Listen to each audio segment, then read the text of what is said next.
we are seeing, and there's plenty, plenty out there in terms of proof points of how direct investments, so investments in, in projects that are renewable, sustainable, given the right level of capital, can definitely deliver returns.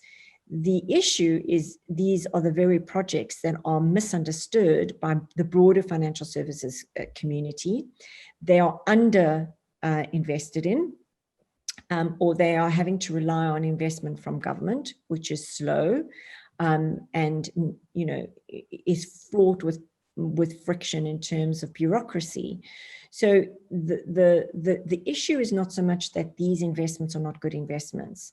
The thing that gets in the way is the amount of capital coming into these investments at pace, right? And when we take, we don't know, like I have no idea how long the oil and gas industry took to figure out, all right, how to be profitable. I mean, it's probably a ridiculous retort, but let's be honest, the amount of R&D that goes into the petrochemical industry and has gone for the last century must have cost us, the global economy, trillions.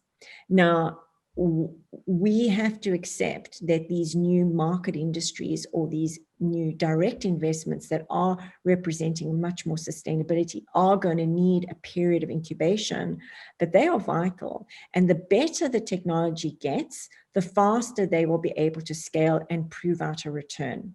So the more investment there is, probably the faster we could get there, where you get a better rate of return.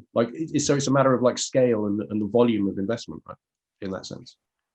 Yeah, and dare I say it, the appetite for risk in innovation. Innovation and risk go hand in hand.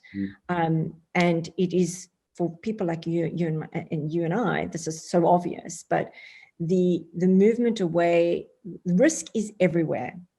And we can't avoid it. What we have to do is embrace it, and technology is going to mitigate a lot of that risk.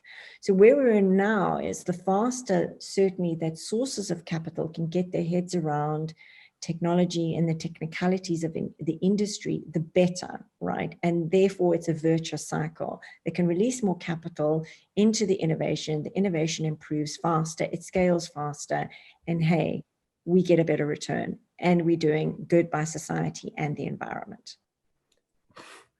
It makes sense. But talking about the actual technologies then that can help, because we've talked about this a little bit.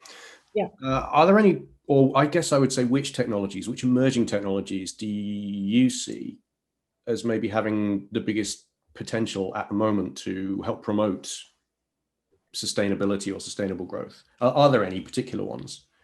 Well, I'm certainly not an engineer. Maybe you can tell that quite easily. And I don't have a scientific background. What I do have is a background in financial technology, and what is the art of the possible. So the role of technology in being the, not just incumbent technology to go faster and to improve efficiencies. We are talking about the business models that have turned financial product design on its head. We're talking about new ways in which to raise capital, underwrite, provide products and services to improve inclusion. These have come from technology business models. When we talk about the big tech players moving into the payment space, which they have done and are probably, one would argue, owning hands down, you can see, right? You can see how powerful these business models are, and they're all based on the premise of how technology scales, how it lowers cost, how it collapses complex intermediaries or value chains, which is better for everyone. So this is going to be no different.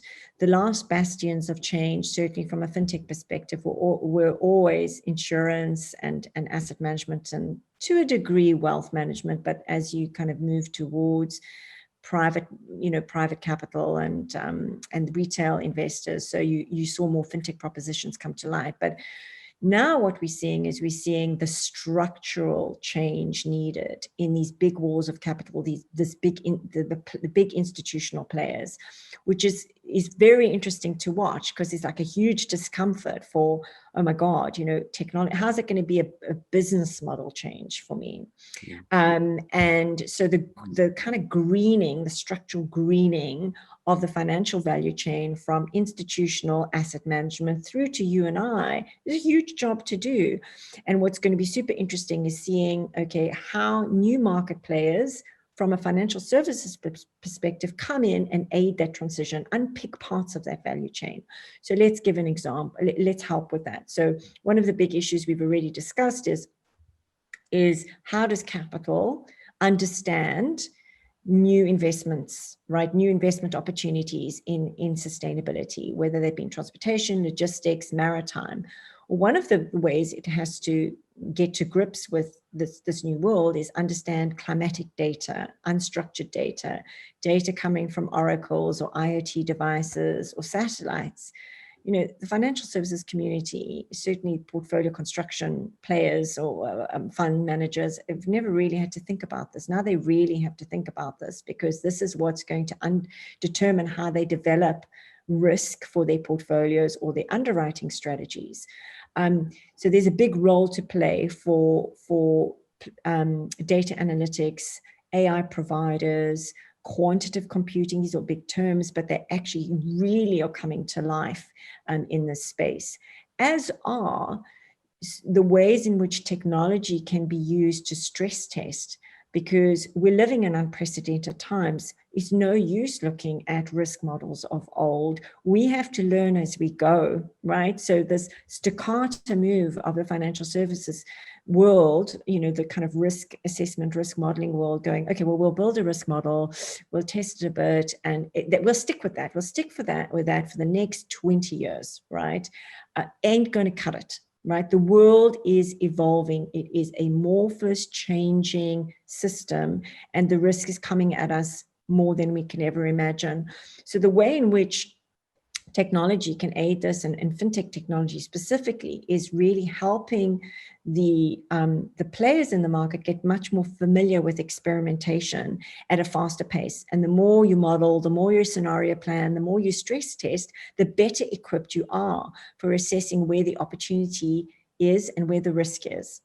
And then, of course, there are many examples of how consumers are beginning to make choices, greener choices, and wanting to go with investments, wanting to save in ways that are linked to being able to trace and track their savings or investment monies to sustainable causes, whether that be direct projects in wind farms, or whether that be saving a forest, or whether that be saving, a corridor within the ocean. These are all, there are plenty of examples of these new kind of crowdfunding retail investment platforms coming to life that actually are really trying to directly look at greener projects. If you like this video, why not check out the full interview this is an excerpt from? You should see a link to that full interview somewhere here on the screen, and I'll also put one in the description box below. If you enjoyed this video, please consider liking it, and do subscribe to the channel if you want to stay up to date with all my videos as they go live. So thank you so much for watching, and stay curious.